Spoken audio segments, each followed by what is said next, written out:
Avez-vous déjà eu l'impression de travailler dur, mais de ne jamais vraiment progresser financièrement? Aujourd'hui, je vous présente un livre qui a complètement changé ma vision de l'argent et de la richesse, Père riche, Père pauvre de Robert Kiyosaki. Ce livre, vendu à plus de 32 millions d'exemplaires dans le monde, explique pourquoi certaines personnes deviennent riches, tandis que d'autres travaillent toute leur vie sans construire de patrimoine. Aujourd'hui, je vais partager avec vous les 5 leçons les plus importantes de ce livre et comment elles peuvent transformer votre relation avec l'argent.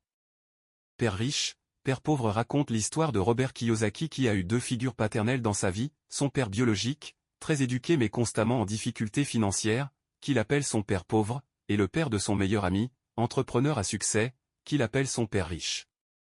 Ces 2 hommes lui ont donné des conseils complètement opposés sur l'argent.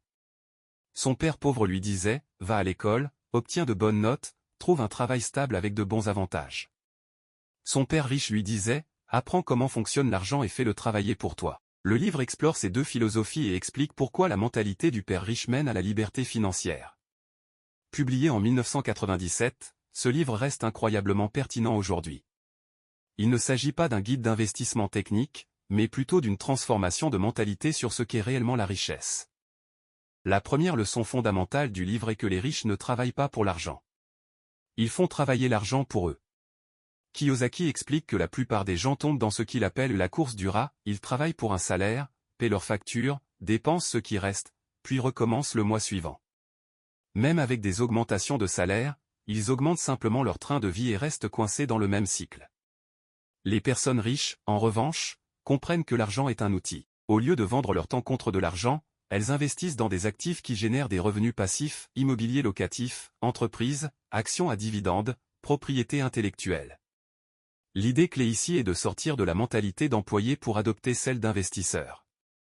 Cela ne signifie pas nécessairement de quitter son emploi immédiatement, mais plutôt commencer à construire des sources de revenus qui ne dépendent pas de votre temps. La deuxième leçon, peut-être la plus importante du livre, est de comprendre la différence entre un actif et un passif. Kiyosaki donne une définition très simple, un actif met de l'argent dans votre poche. Un passif retire de l'argent de votre poche. Selon cette définition, beaucoup de choses que les gens considèrent comme des actifs sont en réalité des passifs. Par exemple, votre résidence principale. Même si elle peut prendre de la valeur avec le temps, elle vous coûte de l'argent chaque mois en hypothèque, taxes, entretien et réparation. Elle ne génère pas de revenus. En revanche, un bien immobilier locatif qui vous rapporte plus en loyer que ce qu'il vous coûte en charge est un véritable actif. Les riches construisent une colonne d'actifs, des investissements qui génèrent des flux de trésorerie positifs. Les pauvres et la classe moyenne accumulent des passifs en pensant qu'ils accumulent de la richesse, voitures de luxe, maisons trop grandes, gadgets coûteux. Le chemin vers la richesse, selon Kiyosaki, consiste à acquérir le plus d'actifs générateurs de revenus possible, tout en minimisant les passifs. La troisième grande leçon est que l'éducation financière est plus importante que l'éducation traditionnelle pour devenir riche. Kiyosaki critique le système éducatif qui forme des employés compétents, mais qui n'enseigne rien sur l'argent, l'investissement, les impôts ou la création d'entreprises. Son père pauvre, malgré son doctorat et sa position importante dans l'éducation, ne comprenait pas comment fonctionne l'argent. Son père riche, qui n'avait jamais terminé ses études secondaires, était devenu millionnaire grâce à son éducation financière. L'éducation financière inclut comprendre les états financiers, savoir lire un bilan comptable, connaître les différentes classes d'actifs, comprendre comment fonctionnent les impôts et les structures juridiques, et apprendre à évaluer les opportunités d'investissement. Kiyosaki insiste sur le fait que cette éducation ne s'acquiert pas à l'école, mais par la lecture, l'expérience, les mentors et la pratique. Il encourage tout le monde à investir d'abord dans son éducation financière avant d'investir son argent. Une personne financièrement éduquée peut identifier des opportunités que les autres ne voient pas et éviter les pièges dans lesquels tombent ceux qui manquent de connaissances. La quatrième leçon est de s'occuper de ses propres affaires, pas de celles de son employeur. Kiyosaki explique que la plupart des gens passent leur vie à construire l'entreprise de quelqu'un d'autre tout en négligeant leurs propres finances. Ils travaillent pour enrichir leur patron, pour payer des impôts au gouvernement et pour rembourser leur banque. S'occuper de ses propres affaires signifie construire et développer sa propre colonne d'actifs, même si vous avez un emploi à temps plein. Cela peut commencer petit, acheter votre première action, investir dans un fonds, démarrer une petite activité en parallèle, ou acquérir votre premier bien immobilier. L'idée est de ne jamais dépendre uniquement d'une seule source de revenus.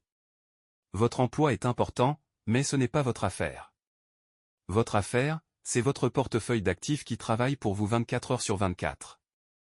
Kiyosaki recommande de garder son emploi tout en construisant parallèlement ses actifs, jusqu'à ce que les revenus passifs générés soient suffisants pour couvrir vos dépenses. C'est alors que vous atteignez la véritable liberté financière.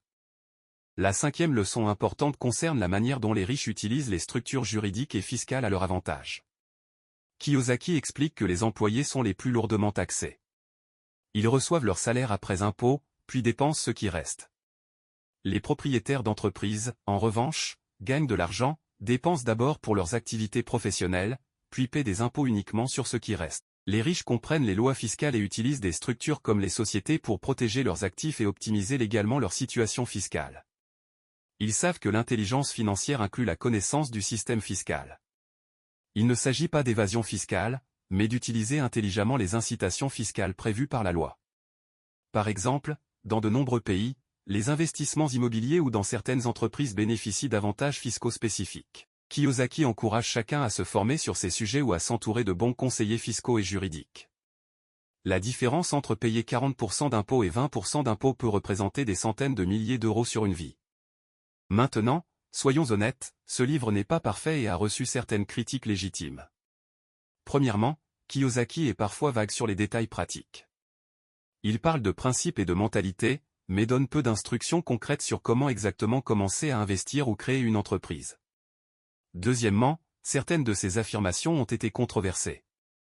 Par exemple, sa vision très critique de l'éducation traditionnelle peut être perçue comme excessive.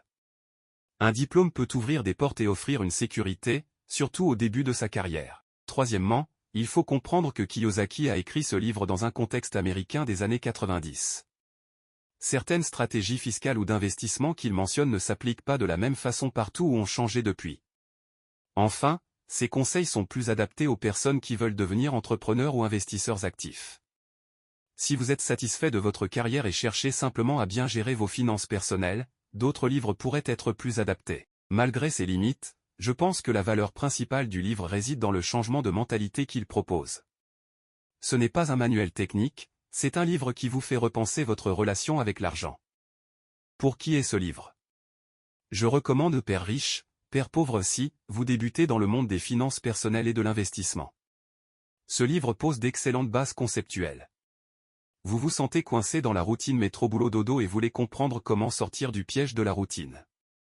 Vous voulez changer votre mentalité sur l'argent et la richesse.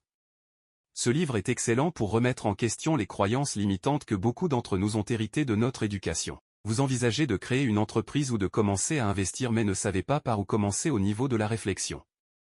Par contre, si vous cherchez un guide technique avec des stratégies d'investissement précises, des conseils détaillés sur la bourse ou l'immobilier, ou des formules mathématiques pour calculer la rentabilité, ce n'est pas le bon livre.